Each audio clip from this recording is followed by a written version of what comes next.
அனைவருக்கும் வணக்கம். அமைச்சர் செந்தில் பாலாஜி அவர்களுடைய வழக்கில் அமலாக்கத்துறை நீதிமன்றத்தில் கூடுதல் குற்றப்பத்திரிகையை தாக்கல் செய்திருக்கிறார்கள். ஒரு குற்றப்பத்திரிகையெல்லாம் போதாது இவருக்கு தண்டனை பெற்றுக் கொடுப்பதற்கு, இன்னும் பல ஆதாரங்களும் இன்னும் பல செய்திகளும் தகவல்களும் நாங்கள் சமர்ப்பிக்க வேண்டியிருக்கிறது, எங்களிடம் கிடைத்திருக்கிறது என்று சொல்லி அமலாக்கத்துறை கூடுதலாக ஒரு குற்றப்பத்திரிகையையும் தாக்கல் செய்திருக்கிறார்கள். ஏற்கனவே 3000 பக்கத்திற்கான குற்றப்பத்திரிகை தாக்கல் செய்யப்பட்டிருக்கிறது. அது போதாது என்று சொல்லி மறுபடியும் ஒரு குற்றப்பத்திரிகையை அமலாக்கத்துறை தாக்கல் செய்திருப்பது என்பது பெரும் பரபரப்பை ஏற்படுத்தியிருக்கிறது. அப்படி என்றால் அமலாக்கத்துறைக்கு கூடுதலாக என்ன ஆதாரம் கிடைத்தது, என்ன தகவல் கிடைத்தது, எதன் அடிப்படையில் இந்த குற்றப்பத்திரிகையை தாக்கல் செய்யப்பட்டிருக்கிறது என்கிற பெரிய கேள்வி எழும்பியிருக்கிறது. அந்த குற்றப்பத்திரிகையில் அமைச்சர் செந்தில் பாலாஜி, அவருடைய தம்பி அசோக், செந்தில் பாலாஜி அவர்களுடைய முன்னாள் உதவியாளர், அரசு அதிகாரிகள் என்று சொல்லி 13 பேருடைய பெயர்கள் இருப்பதாக தகவல்கள் வெளியாகி இருக்கிறது. செந்தில் பாலாஜியுடைய தம்பி அசோக்குடைய பெயர் இந்த குற்றப்பத்திரிகையிலும் இருக்கிறது. இந்த வழக்கில் செந்தில் பாலாஜியை விட முக்கியமான நபர் அசோக் தான் என்கிற செய்திகள் எல்லாம் தொடர்ந்து ஆரம்பத்திலிருந்தே வெளியாகி வருகிறது. அதனால் தான் அசோக் தலைமறைவாக இருக்கிறார், செந்தில் பாலாஜிக்கு அசோக் தலைமறைவாக இருக்கிறார் என்கிற காரணத்தை சொல்லி ஜாமீன்கள் மறுக்கப்பட்ட போது கூட அசோக் சரணடையலை, வரலை, ஆஜராகலை. அப்போ எந்த அளவிற்கு அசோக்குடைய பங்கு இந்த வழக்கில் பெரிய ஒரு பங்காக இருக்கிறது என்கிற ஒரு பெரிய ஒரு கேள்வி எழும்பிய வண்ணமே இருந்தது. இப்போதாவது அசோக் கைது செய்யப்படுவாரா என்கிற கேள்விதான் எழும்பியிருக்கிறது மீண்டும். அப்படி எங்கே தான் இருக்கிறார் அசோக்? அமலாக்கத்துறையால் 1.5 ஆண்டு காலமாக கைது செய்ய முடியாத அளவுக்கு அசோக் எங்கே இருக்கிறார் என்கிற பெரிய கேள்வி இருக்கிறது. 1.5 ஆண்டு காலம் ஒரு மனிதனால் தலைமறைவாக இருக்க முடியுமா? அப்போ எந்த விதமான அரசியல் பின்புலமும் இல்லாமல் தலைமறைவாக இருக்க முடியுமா என்கிற ஒரு பெரிய ஒரு கேள்வி எழுகிறது. ஏன் அமலாக்கத்துறை கைது செய்யலை? ஏற்கனவே செந்தில் பாலாஜியுடைய தம்பியை கொச்சினில் வைத்து ஒரு முறை கைது செய்ததாக தகவல்கள் எல்லாம் வெளியாகி இருந்தது. அதைத் தொடர்ந்து அமலாக்கத்துறை அதை மறுத்தது. செந்தில் பாலாஜி அவருடைய கரூரில் இருக்கக்கூடிய அவருடைய இல்லத்திற்கு வந்து சென்றதாகவும் தகவல்கள் எல்லாம் வெளியானது. ஆனாலும் செந்தில் பாலாஜியுடைய தம்பி எங்கே என்பது ஒரு பெரிய ஒரு மர்மமாகத்தான் இருந்து வருகிறது. அப்படி இருக்கக்கூடிய சூழலில் தான் இந்த குற்றப்பத்திரிகை மறுபடியும் தாக்கல் செய்யப்பட்டிருக்கிறது. செந்தில் பாலாஜியுடைய தம்பியை கைது செய்து அவரை விசாரணை வளையத்திற்குள் கொண்டு வந்தால் இந்த வழக்கு குறித்த பல்வேறு தகவல்களும் கூடுதல் ஆதாரங்களும் கிடைக்கும் என்பதுதான் அமலாக்கத்துறையினுடைய ஒரு எதிர்பார்ப்பாகவும் இருக்கிறது. ஒட்டுமொத்த தமிழ்நாட்டு மக்களினுடைய எதிர்பார்ப்பும் அதுவாகத்தான் இருக்கிறது. ஆனால் ஏன் அமலாக்கத்துறை கைது செய்யலை? அப்போ அமலாக்கத்துறை மீது கூட மக்களுக்கு இந்த இடத்துல ஒரு சந்தேகம் வருகிறது. ஏன்னா பல வழக்குகள் இங்கே நடந்து வருகிறது. எந்த வழக்கிலையுமே முக்கியமான புள்ளிகள் அவர்கள் தண்டிக்கப்படுவதில்லை, கைது செய்யப்பட்டு சிறையில் எல்லாம் அடைக்கப்படுவதில்லை. அப்போ இந்த வழக்கும் அப்படி தான் போய்விடுமோ என்கிற ஒரு சந்தேகமும் மக்கள் மத்தியில் இருந்தாலும் இந்த வழக்கை பொறுத்த வரைக்கும் அமலாக்கத்துறையினுடைய செயல்பாடுகள் நம்பிக்கை தரக்கூடிய செயல்பாடாகத்தான் இருந்து வருகிறது ஆரம்பத்திலிருந்து. ஏனென்றால் ஆளுங்கட்சியினுடைய ஒரு அமைச்சரை ஓராண்டு காலத்திற்கு மேலாக கைது செய்து சிறையில் வைத்து அவருக்கான ஜாமீனை கொடுக்க விடாமல் அமலாக்கத்துறை தொடர்ந்து உறுதித்தன்மை காட்டி இந்த வழக்கை நடத்தி வருகிறார்கள். அப்படின்னா அமலாக்கத்துறை மீது நம்ம இந்த வழக்கில் செந்தில் பாலாஜியுடைய வழக்கில் அவருடைய செயல்பாடுகள் நம்பிக்கையை தான் தருகிறது. ஏனென்றால் அவருக்கு ஜாமீன் வழங்காமல் இருந்ததற்கு மிக முக்கியமான காரணம் அமலாக்கத்துறை தான். அமலாக்கத்துறையினுடைய வாதங்கள் சரியாக இல்லாமல் போயிருந்தால் எப்போதோ செந்தில் பாலாஜி வெளியே வந்திருப்பார். கைது செய்யப்பட்ட அடுத்த நாளை கூட அவர் வெளியே வந்திருப்பதற்கான வாய்ப்புகள் இருக்கிறது. ஆனால் அது நடக்கலை. இப்போ கூடுதலாக இன்னொரு குற்றப்பத்திரிகையை அமலாக்கத்துறை தாக்கல் செய்திருப்பதன் மூலமாக இப்போ என்ன நடக்க போகுதுன்னா, இந்த வழக்கினுடைய விசாரணை இனி விரைவாக நடக்கப் போகிறது. விரைந்து இந்த வழக்கினுடைய விசாரணையை முடிப்பதற்கான ஒரு முயற்சியில் நீதிமன்றமும் இருக்கிறது, அமலாக்கத்துறையும் இருக்கிறது. செந்தில் பாலாஜி தரப்பை பொறுத்த வரைக்கும் எப்படியாவது இந்த வழக்கினுடைய விசாரணையை காலம் தாழ்த்திட்டே போக வேண்டும் என்பதுதான் அவர்களுடைய எண்ணம். ஏன்னா அவர்களை பொறுத்த வரைக்கும் அமைச்சராக இருக்கிறார் செந்தில் பாலாஜி. அடுத்த ஒரு 1.5 ஆண்டு காலம் ஆட்சி இருக்கிறது. அது வரைக்கும் அவர் அமைச்சராக தொடர வேண்டும்.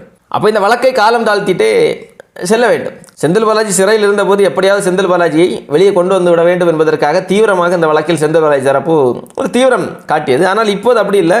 இதை எப்படியாவது இழுத்தடிச்சிடணும், காலம் தாழ்த்தி விட வேண்டும் என்பதில்தான் அவர்கள் குறியாக இருக்கிறார்கள். அப்படியே காலம் தாழ்த்தினாலும் எத்தனை நாட்கள் காலம் தாழ்த்துவார்கள் என்கிற கேள்வி இருக்கிறது. ஏனென்றால் செந்தில் பாலாஜி அவர்களுடைய இந்த வழக்கு ஒரே வழக்கு கிடையாது.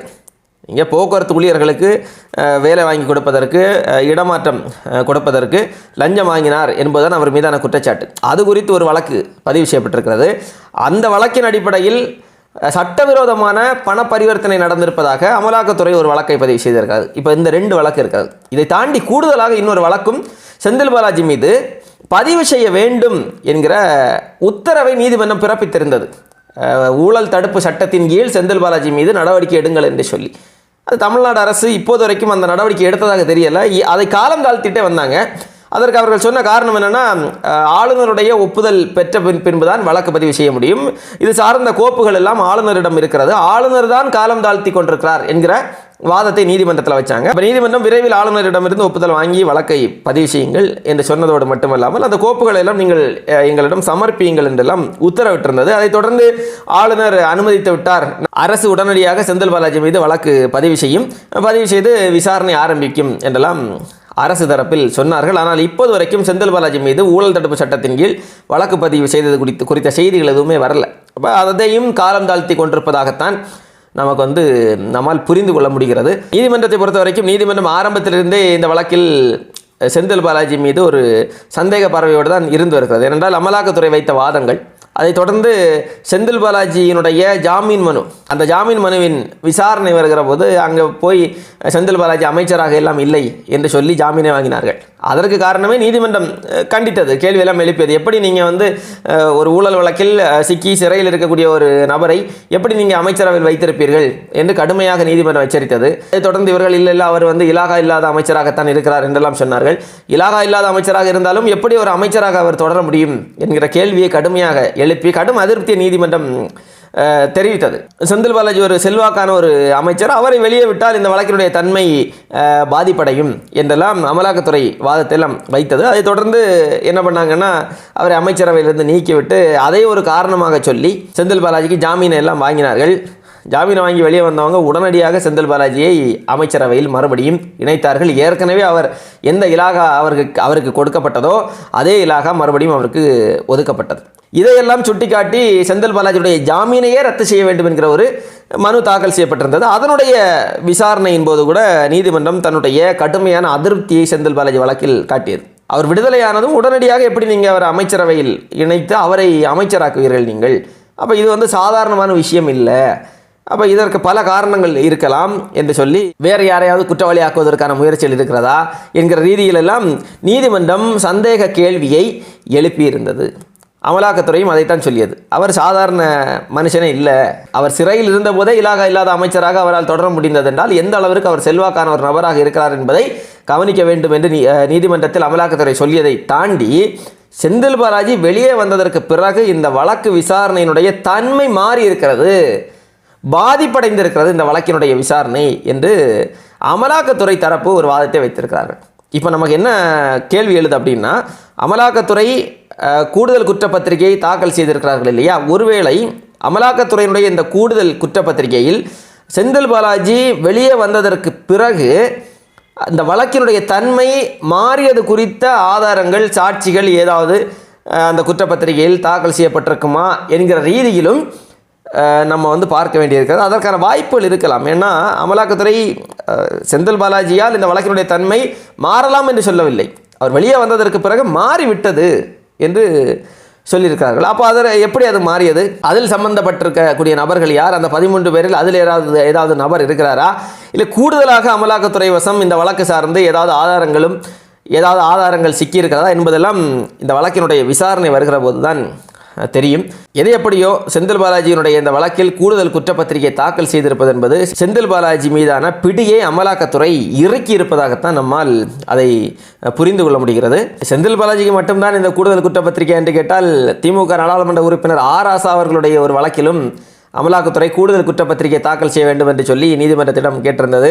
அதற்கு ராசா தரப்பு கூடுதல் குற்றப்பத்திரிகை தாக்கல் செய்கிறது வரைக்கும் இந்த வழக்கு சார்ந்து எந்த நடவடிக்கையும் மேற்கொள்ளக்கூடாது என்று சொல்லி அவர்கள் தரப்பு வாதத்தை வைத்தார்கள். அந்த வாதத்தை எல்லாம் ஏற்காமல் அவர்களுடைய மனுவை தள்ளுபடி செய்து அமலாக்கத்துறை கூடுதல் குற்றப்பத்திரிகை தாக்கல் செய்கிறது வரைக்கும் இது சார்ந்த மற்ற நடவடிக்கைகளிலும் ஈடுபடலாம் என்று சொல்லி நீதிமன்றம் சொல்லியிருந்தது. இதெல்லாம் பார்க்கிற போது அமலாக்கத்துறை செந்தில் பாலாஜியை மட்டுமல்ல திமுகவுடைய மற்ற புள்ளிகள் மீதும் கூடுதலாக குற்றப்பத்திரிகைகளை தாக்கல் செய்வதற்கு தயாராகிவிட்டது. ஏதோ ஒரு திட்டத்தோடு தான் அமலாக்கத்துறை இருப்பதாகத்தான் தெரிகிறது. பார்ப்போம் செந்தில் பாலாஜியுடைய வழக்கில் என்ன ஆக போகிறது என்பது. என்ன நடந்தாலும் செந்தில் பாலாஜி ரொம்ப நாளெல்லாம் வெளியே சுதந்திரமாக அமைச்சராக அவர் நடமாட முடியாது. விரைவில் செந்தில் பாலாஜியை அமலாக்கத்துறை மறுபடியும் சிறைக்கு தள்ளி விடுவார்கள் என்பதுதான் அரசியல் விமர்சகர்களுடைய கருத்துக்களாக இருக்கிறது. பார்ப்போம் இந்த வழக்கினுடைய விசாரணையில் அடுத்தடுத்து செந்தில் பாலாஜி தரப்பு என்னென்ன வாதங்களை வைக்கிறார்கள், அமலாக்கத்துறை என்னென்ன ஆதாரங்களை முன்வைக்கிறார்கள், நீதிமன்றம் இதை எப்படி இந்த வழக்கை எடுத்துச் செல்ல போகிறது என்பதை அடுத்தடுத்து பார்ப்போம்.